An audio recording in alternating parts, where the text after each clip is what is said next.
I'm not sure what day it was, but if I had to guess, I'd say it was a Saturday night, because the vibe was different, a warm, quiet night where it felt like there was no pressure to wake up early. Still summer, probably late July. The air still clung to our skin even though it was already past midnight.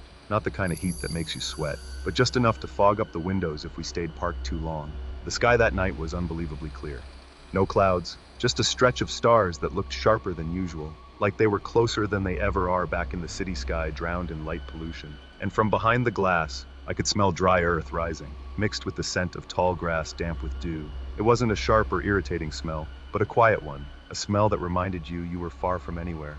Me and my friend had been doing this for the past few months, going out at night, driving around aimlessly, just the two of us. Sometimes we'd bring takeaway coffee from a gas station.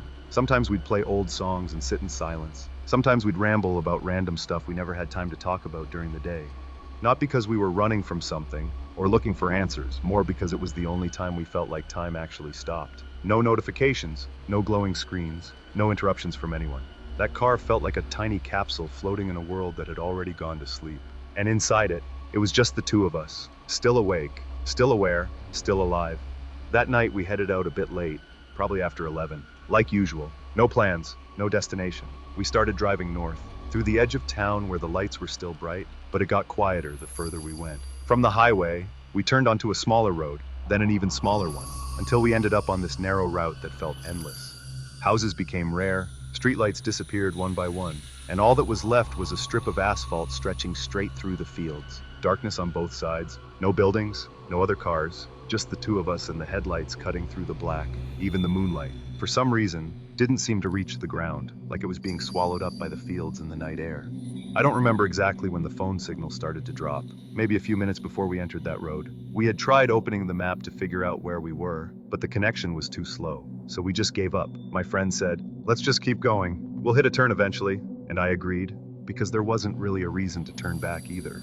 But the more we drove, the more it felt like we were going deeper in, not getting out. The sound of crickets from the fields grew louder when we cracked the window a bit, and those old songs we played softly through the car speakers, songs that were usually just background, somehow sounded more honest that night.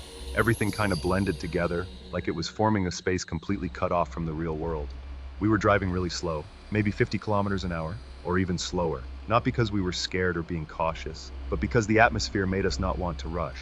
Every second felt like it had its own weight. We talked about school days, about old friends, annoying teachers, people we used to like but never got close to.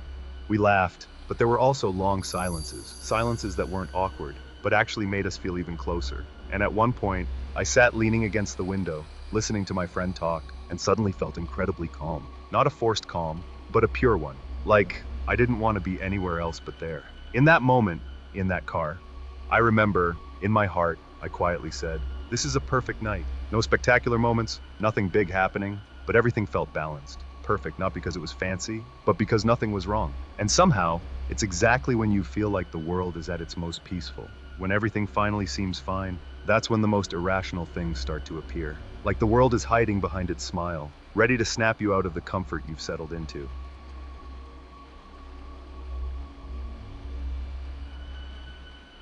Everything was still normal before that. Absolutely no warning signs. The road was still straight and dark like before.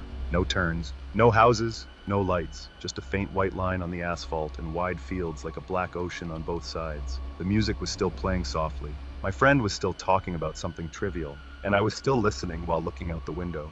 Then the car stopped. Suddenly, without warning. Not a slow stop, an abrupt break, but not out of panic either. Like a reflex triggered by instinct, not thought. My friend didn't say a word. He just stared straight ahead, hands still on the wheel, stiff. I immediately turned to look too. And in that exact second, I felt my stomach twist. Right in front of us, just a few meters from the car, there was a figure walking across the road. It came out of the field on the left, like it had just emerged from the darkness, then walked slowly toward the right. Its movements were slow, almost like in slow motion, but not because it was tired or hesitant, more like its body was moving on its own. Without purpose, like it was being pulled by strings.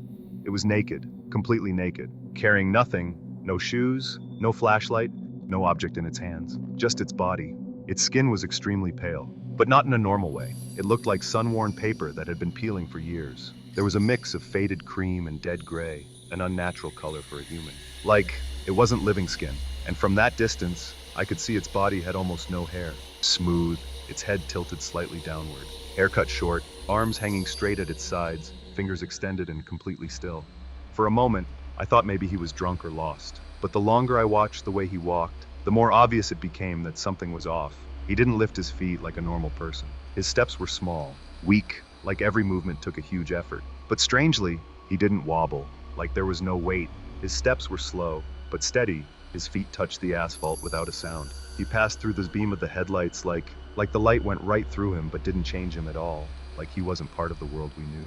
And the thing that made my skin crawl the most, he didn't react. At all. Even though the headlights were shining straight into his face, his chest, his whole body. But he didn't shield his eyes, didn't look our way, didn't wave, didn't run. He didn't even pause. Like we weren't there, like we weren't part of his reality. Or maybe the other way around. He kept walking, really slowly, crossed the center line, and stepped into the field on the other side. And the moment he touched the tall grass, his body started getting swallowed by the dark. 1 second he was still visible, the next he was just a faint outline. And after that, nothing. Me and my friend were still silent. The atmosphere inside the car shifted completely. It felt like all the air had been sucked out of the cabin. My chest felt tight, not from fear, but because my brain refused to accept what I'd just seen.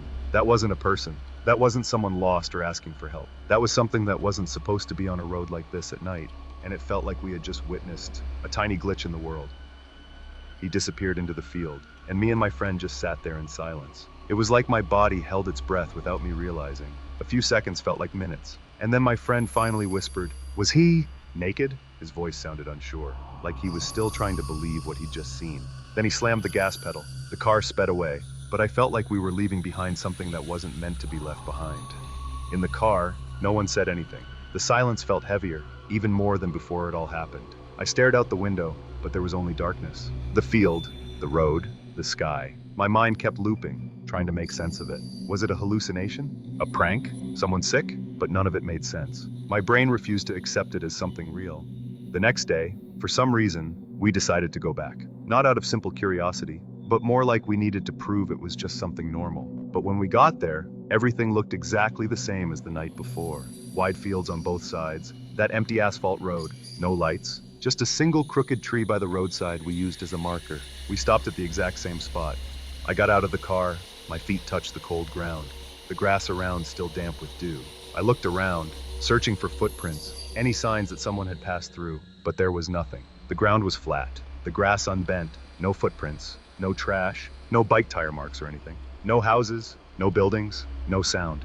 The longer I stood there, the deeper that strange feeling sank into my bones. I realized, whatever we saw that night wasn't something you could explain normally. It wasn't just a weird person or someone with memory loss. It was something else, something that wasn't supposed to be there. And the part that still unsettles me the most, why didn't he see us? Why didn't he react? Did he really not notice we were there? Or maybe he wasn't even in the same world as us? I don't have an answer, and maybe I never will. But that memory keeps sticking in my head, like something I'm not supposed to forget.